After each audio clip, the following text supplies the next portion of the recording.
Hello बच्चों, SPM online classes में आपका स्वागत है। देखो, कोशिका के कोशिकांगों के बारे में पढ़ रहे थे। उसके अंदर दो कोशिकांग हुए थे, एक तो लवक और एक था वहाँ पे माइटोकॉन्ड्रिया। लवक और माइटोकॉन्ड्रिया दोनों ही दोहरी झिल्ली युक्त कोशिकांग थे। दोनों के अंदर खुद का डीएनए उपस्थित था, इसलिए उन्हें अर्धस्वायत्त कोशिकांग के नाम से भी जाना जाता है। अब कोशिका के अंदर पाए जाने वाले जो इकाई झिल्ली युक्त कोशिकांग है, इकाई झिल्ली युक्त जो कोशिकांग है उनका अध्ययन करेंगे। यानी कि कोशिका के अंदर जो कोशिकांग है वो एक झिल्ली युक्त आवरण द्वारा घिरे रहते हैं, उन्हें इकाई झिल्ली युक्त कोशिकांग कहते हैं। यहाँ पे नंबर 1 आता है इकाई झिल्ली के अंदर एंडोप्लाज्मिक रेटिकुलम या फिर अंतः पर्दवी जालिका। 1945 के अंदर पोर्टर नामक वैज्ञानिक ने इसके खोज की थी। 1945 के अंदर पोर्टर नामक वैज्ञानिक ने इसकी खोज की। और यहाँ पर जो कोशिका में इसकी जो उपस्थिति है, कोशिका में उपस्थिति कहाँ पर उपस्थित होता है? जो केंद्रक है, केंद्रक के चारों ओर से लेकर कोशिका झिल्ली तक ये उपस्थित होती है।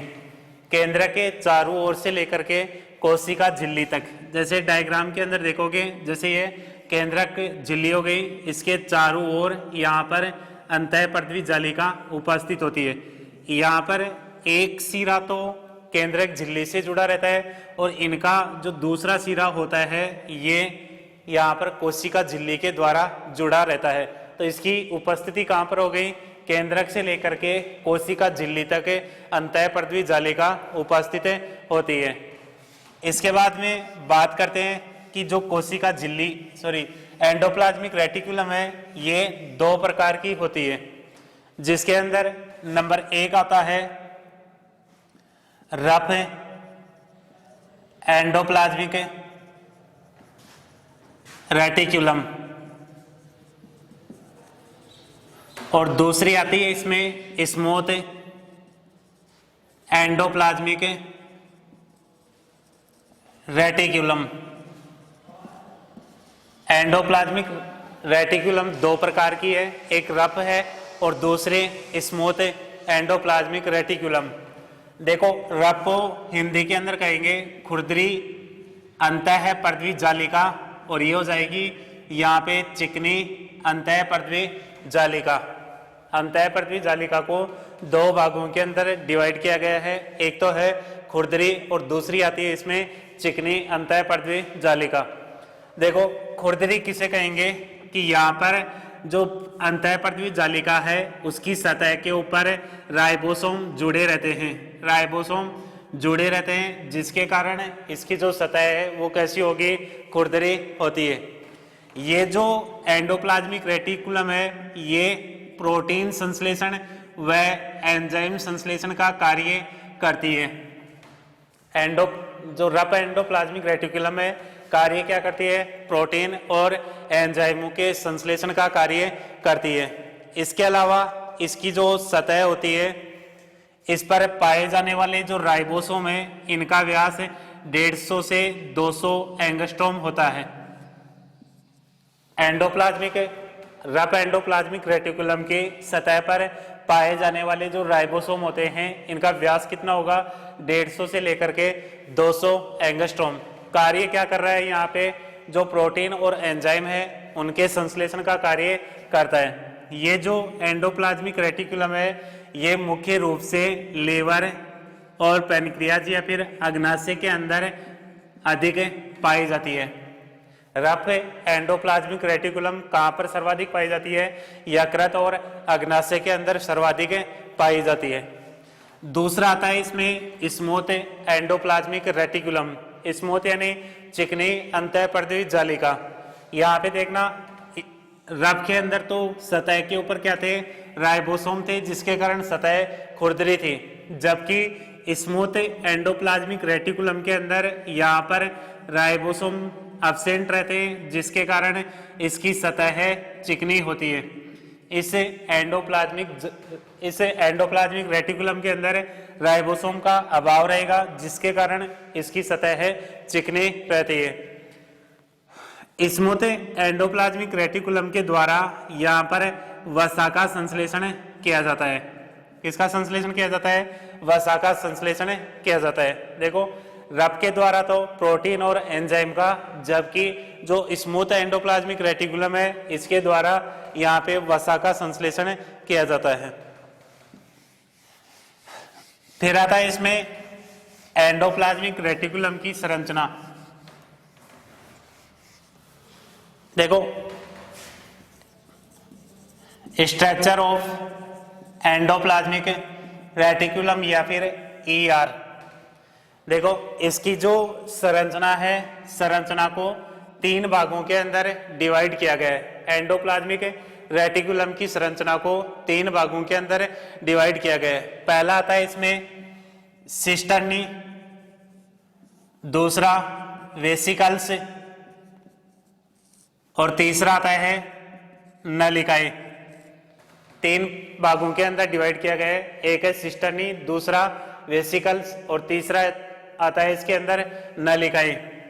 सिस्टर्नी यहाँ पर असाकित जो संरचनाएं होती है, ऐसा की संरचनाएं असाकित है, लेकिन ये भी यहाँ पर नलिकाकार होगी। असाकित संरचना है, साथ में इसकी संरचना कैसी होती है? नली के समान होती है। इसके अलावा जो सिस्टर्नी होती है ये एक दूसरे के समांतर व्यवस्थित होती है। सिस्टर्नी असाकित नलिकाकार संरचनाएं होती है जो कि एक दूसरे के समानांतर होती है। यहाँ पर सिस्टर्नी उन कोशिकाओं के अंदर अधिक पाई जाती है जहां प्रोटीन संश्लेषण की क्रिया अधिक होती है। सिस्टर्नी उन कोशिकाओं में अधिक होगी जिनके अंदर प्रोटीन संश्लेषण की क्रिया अधिक होती है, या फिर एंडोप्लाज्मिक रेटिकुलम के अंदर सिस्टर्नी उन कोशिकाओं में अधिक रहेगी जहां पर प्रोटीन संश्लेषण की क्रिया अधिक हो रही है। जैसे अभी बताया था, यकृत और अग्नाशय, इन दोनों के अंदर जो प्रोटीन संश्लेषण की क्रिया होगी ये अधिक संपन्न होती है। दूसरा आता है इसमें वेसिकल्स। वेसिकल्स इसके अंदर गोलाकार या फिर वर्ताकार संरचना के रूप में उपस्थित पुट्टिकाएं होती है। वेसिकल्स गोलाकार या वर्ताकार संरचना के रूप में उपस्थित पुट्टिकाएं होती है। ये भी उन्हीं कोशिकाओं के अंदर अधिक होगी जहां पर प्रोटीन का संश्लेषण अधिक होता है। तीसरा आता है यहाँ पर नलिकाएं, ऐसी संरचनाएं जो सिस्टर्नी व वेसिकल्स को जोड़ने का कार्य करती हैं। वेसिकल्स को जोड़ने का कार्य करती है, उन संरचनाओं को क्या कहेंगे? नलिकाएं कहते हैं। देखो, एंडोप्लाज्मिक रेटिकुलम की संरचना के 3 भाग है। सिस्टर्नी हो गई, वेसिकल्स और नलिकाएं। सिस्टर्नी ऐसा की संरचना है, इसके अंदर नलिकाएं एक दूसरे के समांतर व्यवस्थित होती है। वेसिकल्स यहाँ पर गोलाकार या फिर वर्ताकार पुट्टिकाओं के रूप में उपस्थित है। ये भी कार्य किसका करेगी? प्रोटीन संश्लेषण का कार्य करती है। नलिकाएं सिस्टर्नी और वेसिकल्स को आपस में जोड़ने वाली जो संरचनाएं होती है उन्हें नलिकाओं के नाम से जाना जाता है। फिर आता है इसमें एंडोप्लाज्मिक रेटिकुलम के कार्य। फंक्शन ऑफ एंडोप्लाज्मिक रेटिकुलम या अंतः पृथ्वी जालिका के कार्य। देखो, पहला कार्य रफ एंडोप्लाज्मिक रेटिकुलम के द्वारा प्रोटीन व एंजाइमों का संश्लेषण किया जाता है। पहला कार्य रफ एंडोप्लाज्मिक रेटिकुलम के द्वारा प्रोटीन और एंजाइमों का संश्लेषण किया जाता है। दूसरा है स्मूथ एंडोप्लाज्मिक रेटिकुलम के द्वारा वसा का संश्लेषण किया जाता है। दूसरा स्मूथ या फिर चिकनी एंडोप्लाज्मिक रेटिकुलम के द्वारा वसा का संश्लेषण है। तीसरा है कोशिका के अंतः कंकाल का निर्माण करती है। तीसरा कार्य कौन सा हो गया? कोशिका के अंतः कंकाल का निर्माण करने का कार्य करती है। फिर आता है इसमें सेल वॉल और प्लाज्मोडेस्मेटा। सेल वॉल और प्लाज्मोडेस्मेटा के निर्माण में सहायक होगी। पादप कोशिकाओं के अंदर जो कोशिका भित्ति और जो प्लाज्मोडेस्मेटा होते हैं, प्लाज्मोडेस्मेटा सूक्ष्म छिद्रों के रूप में पाए जाते हैं जो दो कोशिकाओं के मध्य जीव द्रव्य और जो कोशिका के जो पदार्थ होते हैं उनके मध्य आवागमन का कार्य करता है। और दूसरा कार्य कौन सा हो गया यहाँ पे? सेल वॉल के फॉर्मेशन में। फिर आता है इसके अंदर केंद्रक व कोशिका झिल्ली के मध्य पदार्थों के आवागमन में। केंद्रक और कोशिका झिल्ली के मध्य पदार्थों के आवागमन में। देखो शुरू में बताया था कि यहाँ पे जो एंडोप्लाज्मिक रेटिकुलम होती है उसका एक भाग केंद्रक झिल्ली से और दूसरा भाग कोशिका झिल्ली से जुड़ा रहता है। तो यहाँ पर केंद्रक में से निकलने वाले जो पदार्थ होते हैं वो कोशिका झिल्ली तक पहुँचते हैं। तो यहाँ पर इन दोनों के मध्य पदार्थों के आवागमन का कार्य भी किसके द्वारा किया जाता है? एंडोप्लाज्मिक रेटिकुलम के द्वारा किया जाता है। तो ये था यहाँ पे एंडोप्लाज्मिक रेटिकुलम के कार्य। इसके बाद में कोशिकांग आता है। इकाई झिल्ली युक्त जो कोशिकांग है उसके अंदर सेकंड आता है गोल्जी काई।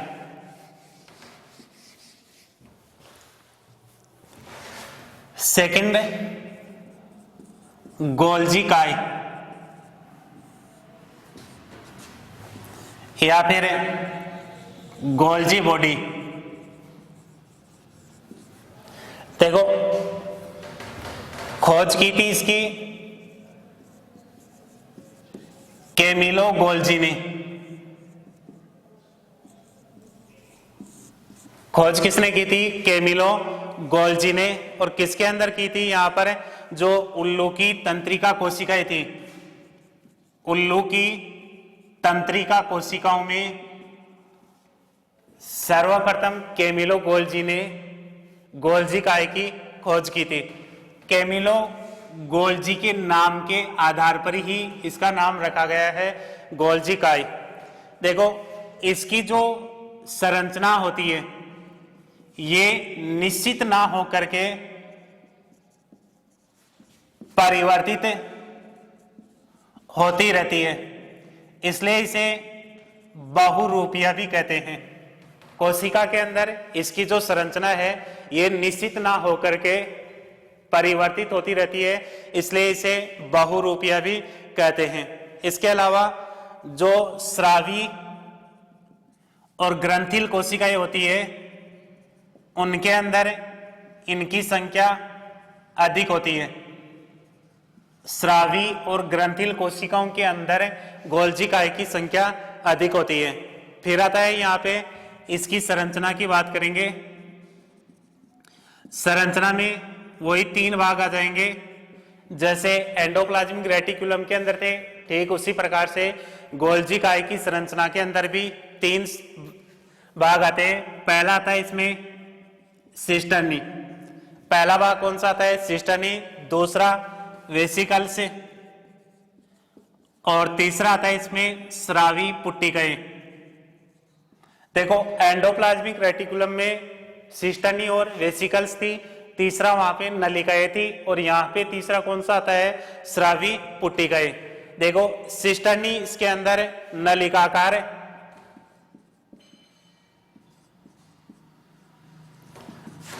संरचना के रूप में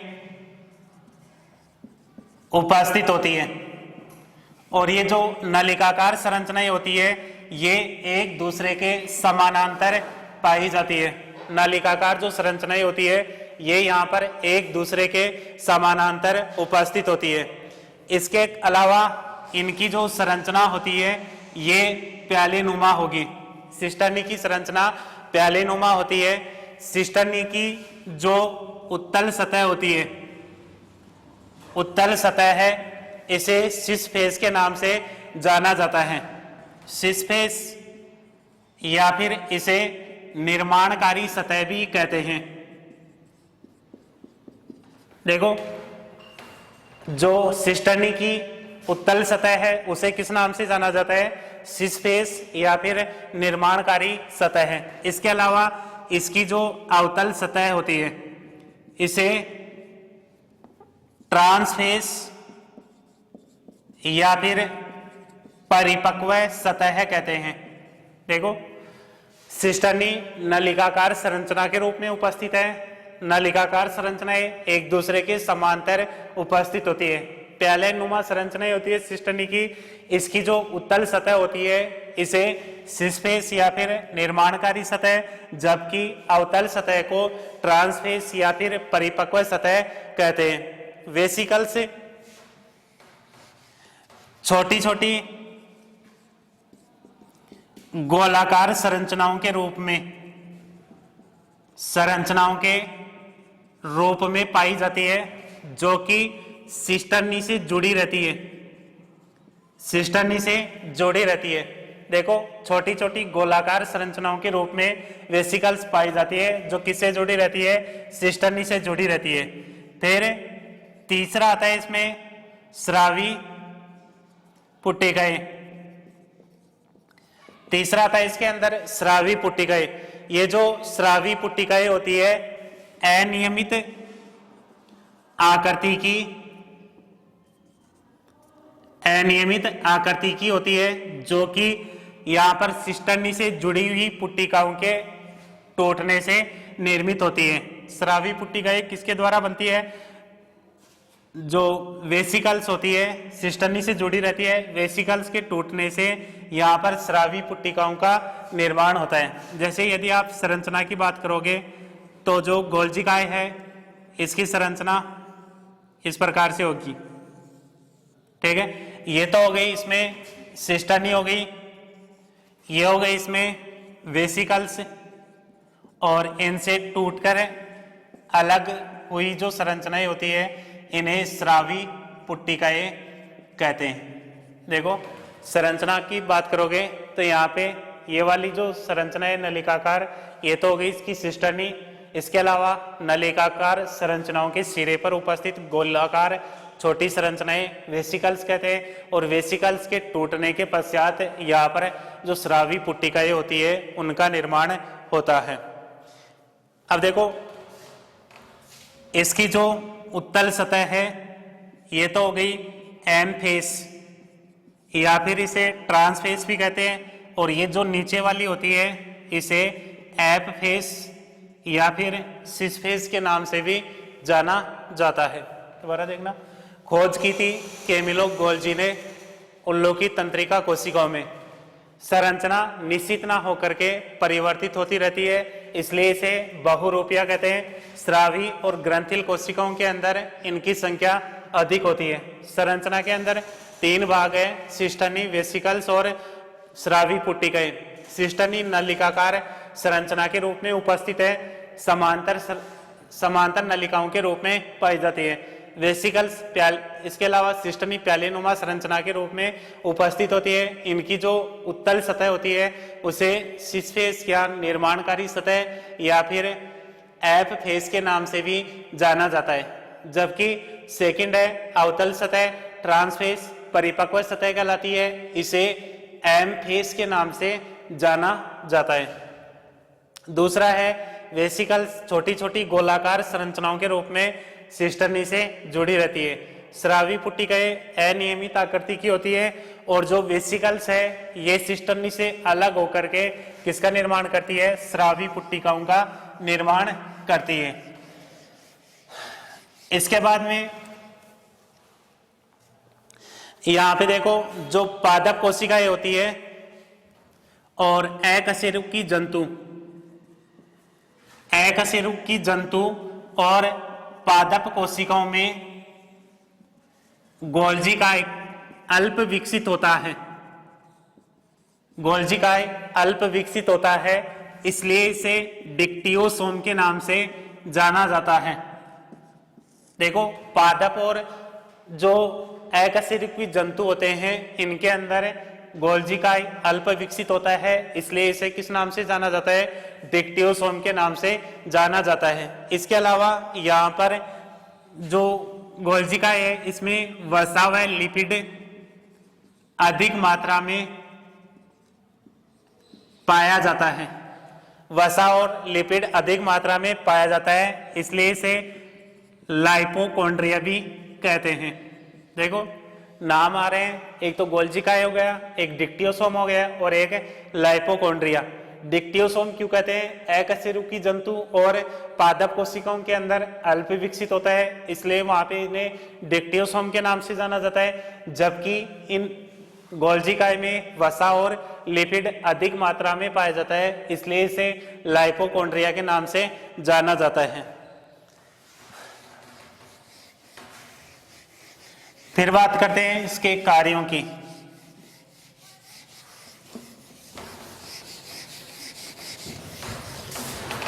फंक्शन ऑफ गोल्जी बॉडी।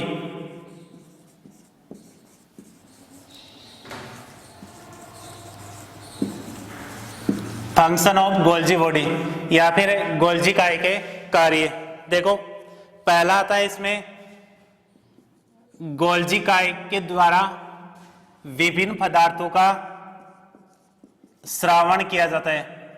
अब श्रावण कैसे किया जाता है? जैसे इसके अंदर बनने वाली जो श्रावी पुट्टिकाएं होती है, इनके अंदर जो पदार्थ होते हैं उनको भर दिए जाते हैं और फिर कोशिका के अंदर इनको मुक्त कर दिए जाते हैं। तो यहाँ पर पहला कार्य कौन सा हो गया कि गोल्जी काय के द्वारा जो विभिन्न प्रकार के पदार्थ होते हैं उनका श्रावण किया जाता है।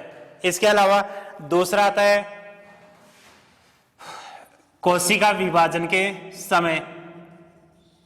कोशिका विभाजन के समय कोशिका पट का निर्माण गोल्जी काय के द्वारा किया जाता है। कोशिका विभाजन के समय जो कोशिका पट है या पटलिका, उसका निर्माण किसके द्वारा किया जाता है? गोल्जी काय के द्वारा किया जाता है। तीसरा आता है यहाँ पे शुक्राणु के एक्रोसोम भाग का निर्माण। शुक्राणु के एक्रोसोम भाग का निर्माण गोल्जी काय के द्वारा किया जाता है, जिसके कारण शुक्राणु अंडाणु की भित्ति को गलाने का कार्य करता है। तीसरा कार्य शुक्राणु के एक्रोसोम भाग का निर्माण भी किसके द्वारा किया जाता है? गोल्जी काय के द्वारा, जिसके कारण जो शुक्राणु होते हैं ये अंडाणु की भित्ति को गलाने का कार्य करते हैं। फिर आता है इसके अंदर कोशिका के अंदर हार्मोन निर्माण का कार्य। हार्मोन निर्माण का कार्य भी गोल्जी बॉडी के द्वारा किया जाता है। इसके अलावा उत्सर्जी पदार्थों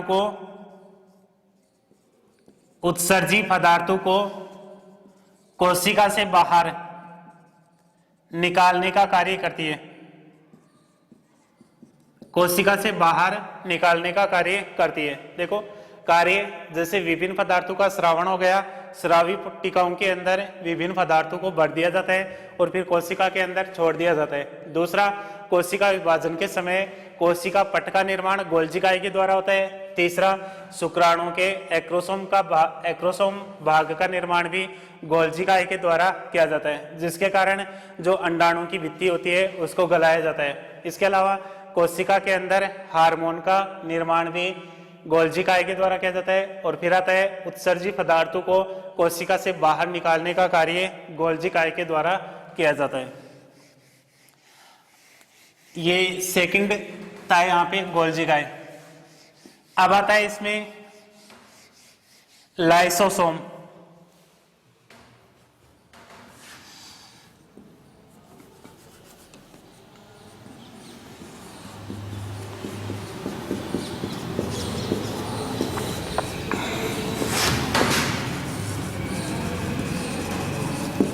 लाइसोसोम देखो शुरू में या छोटी क्लासों में पढ़ा हुआ है कि लाइसोसोम को कोशिका की आत्मघाती थैलियां कहते हैं। लाइसोसोम को कोशिका की क्या बोलते हैं? आत्मघाती थैलियां। क्यों कहते हैं? क्योंकि इसके अंदर कोशिका को पचित करने वाले विभिन्न प्रकार के हाइड्रोलेज एंजाइम पाए जाते हैं। यदि किसी कारणवश लाइसोसोम की झिल्ली फट जाती है तो ये एंजाइम कोशिका के अंदर मुक्त कर दिए जाते हैं, जिसके फलस्वरूप कोशिका क्या हो जाती है? नष्ट हो जाती है। इसलिए लाइसोसोम को कोशिका की आत्मघाती थैली के नाम से जाना जाता है। देखो इसमें 1955 में डी डुवे ने चूहे की यकृत कोशिकाओं में लाइसोसोम की खोज की थी। देखो खोज की बात करोगे तो 1955 के अंदर डी डुवे नामक साइंटिस्ट ने चूहे की जो यकृत कोशिकाएं थी उनके अंदर यहाँ पे लाइसोसोम की खोज की थी। इसके अलावा जो लाइसोसोम है, लाइसोसोम में विभिन्न प्रकार के एंजाइम उपस्थित होते हैं। विभिन्न प्रकार के एंजाइम उपस्थित होते हैं जो कि लाइसोसोम झिल्ली के द्वारा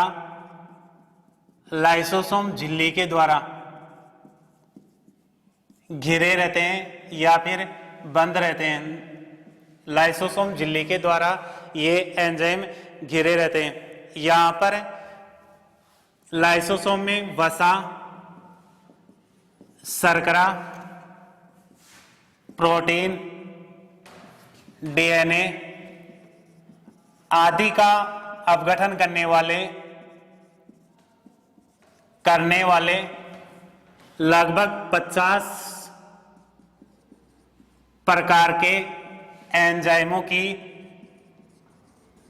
खोज की जा चुकी है। देखो लाइसोसोम में वसा, शर्करा, प्रोटीन, डीएनए आदि का अपघटन करने वाले लगभग 50 प्रकार के एंजाइमों की खोज की जा चुकी है। इसके अलावा ये जो सभी एंजाइम होते हैं ये कोशिका को अम्लीय माध्यम प्रदान करने का कार्य करते हैं। कोशिका को कौन सा माध्यम प्रदान करते हैं? अम्लीय माध्यम प्रदान करते हैं। फिर आता है यहाँ पे टाइप ऑफ लाइसोसोम, लाइसोसोम के प्रकार। देखो लाइसोसोम के 4 प्रकार हैं। पहला है प्राथमिक, दूसरा द्वितीयक लाइसोसोम, तीसरा आता है इसमें अवशिष्ट लाइसोसोम और चौथा आता है इसके अंदर स्वबक्षी रसदानियां।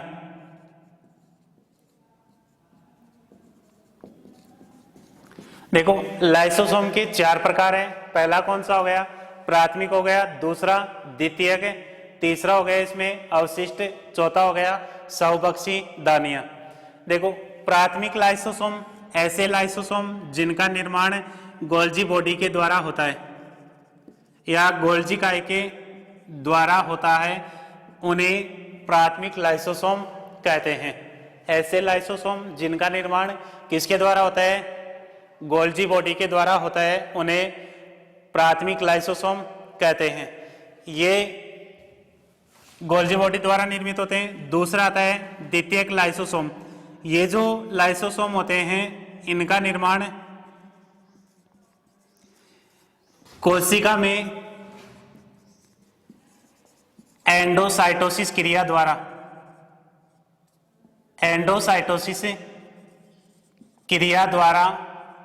होता है। देखो द्वितीयक जो लाइसोसोम है इनका निर्माण किसके द्वारा होता है? कोशिका के अंदर एंडोसाइटोसिस की क्रिया होती है जिसके कारण द्वितीयक लाइसोसोम का निर्माण होता है। एंडोसाइटोसिस की जो क्रिया है इसे भी 2 भागों के अंदर डिवाइड किया गया है। एक आता है पिनोसाइटोसिस और दूसरा आता है फेगोसाइटोसिस। देखो एंडोसाइटोसिस का मतलब होता है कोशिका झिल्ली के द्वारा पदार्थों को अंदर की ओर ग्रहण किया जाता है, उस क्रिया को क्या कहेंगे? एंडोसाइटोसिस। इसके दो प्रकार हैं, पिनोसाइटोसिस और फेगोसाइटोसिस। पिनो का मतलब होता है किसी तरल पदार्थ को कोशिका झिल्ली द्वारा अंदर की ओर ग्रहण किया जाता है, उसे पिनोसाइटोसिस है। और किसी ठोस पदार्थ को कोशिका झिल्ली द्वारा अंदर की ओर ग्रहण किया जाता है तो उसे फेगोसाइटोसिस कहते हैं। इनके द्वारा बनने वाला जो लाइसोसोम है वो कौन सा हो गया? द्वितीयक लाइसोसोम। फिर आता है तीसरा अवशिष्ट लाइसोसोम। जो अवशिष्ट लाइसोसोम होता है, जब कोशिका द्वारा एंडोसाइटोसिस की क्रिया होती है तो उस दौरान बनने वाली जो पुट्टिकाएं होती है, जैसे ये पुट्टिका बन गई, ये कोशिका के अंदर क्या करेगी? यहाँ पर विचरण करती है और इस पुट्टिका में उपस्थित जो पदार्थ होते हैं उनका क्या हो जाता है? यहाँ पे पाचन हो जाता है। शेष जो पदार्थ बचता है, शेष अवशिष्ट जो पदार्थ बचता है, उस पदार्थ द्वारा बनने वाला जो लाइसोसोम होता है उसे अवशिष्ट लाइसोसोम कहते हैं। उसे क्या कहेंगे? अवशिष्ट लाइसोसोम। देखो, एंडोसाइटोसिस की क्रिया के द्वारा कोशिका के अंदर बनने वाली जो पुट्टिकाएं होती है, ये पदार्थों का विचरण कोशिका के अंदर करेगी। यहाँ पर इन पदार्थों का पाचन हो जाएगा और जो पदार्थ यहाँ पर शेष रहता है उन्हें अवशिष्ट पदार्थ कहेंगे। इनके द्वारा बनने वाला जो लाइसोसोम होता है इसे क्या कहेंगे? अवशिष्ट लाइसोसोम कहते हैं। फिर आता है इसमें सौबक्सी धानियां। देखो, सौबक्सी धानियों का मतलब होता है ऐसे लाइसोसोम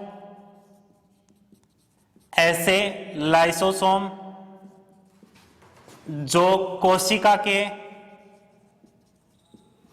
कोशिकांग जैसे माइटोकॉन्ड्रिया हो गया, एंडोप्लाज्मिक रेटिकुलम हो गई, आदि का क्या करता है? भक्षण करता है। अपनी ही कोशिका के अंदर पाए जाने वाले जो कोशिकांग है, जैसे माइटोकॉन्ड्रिया, एंडोप्लाज्मिक रेटिकुलम आदि का भक्षण करता है, उन्हें क्या कहेंगे? सौबक्सी रसदानियां कहते हैं। तो यहाँ पर लाइसोसोम के 4 प्रकार हैं, प्राथमिक, द्वितीयक, अवशिष्ट और सौबक्सी रसदानियां। जो सौबक्सी रसदानियां है ये वास्तविक लाइसोसोम है जो कोशिका के अंदर पाए जाने वाले कोशिकांगों का क्या करता है? भक्षण करता है, इसलिए इन्हें सौबक्सी रसदानियों के नाम से जाना जाता है। फिर आता है इसमें लाइसोसोम के कार्य। लाइसोसोम के कार्य, फंक्शन ऑफ लाइसोसोम। देखो, लाइसोसोम के द्वारा कौन कौन से कार्य किए जाते हैं? पहला आता है यहाँ पर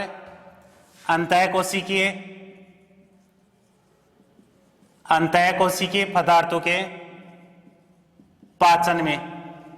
जैसे कोशिका के अंदर बाहर से कोई पदार्थ अंदर की ओर प्रवेश करता है तो उनके पाचन का कार्य लाइसोसोम के द्वारा किया जाता है। फिर आता है यहाँ पे समसूत्री विभाजन को प्रारंभ करने में। समसूत्री विभाजन को प्रारंभ करने का कार्य भी किसके द्वारा किया जाता है? लाइसोसोम के द्वारा किया जाता है।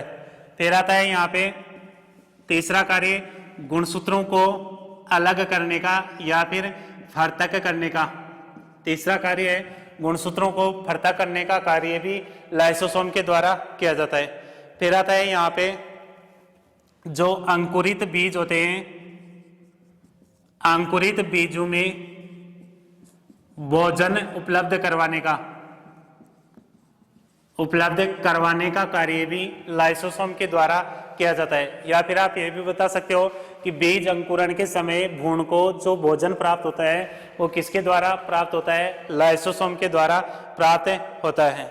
इसके अलावा निषेचन के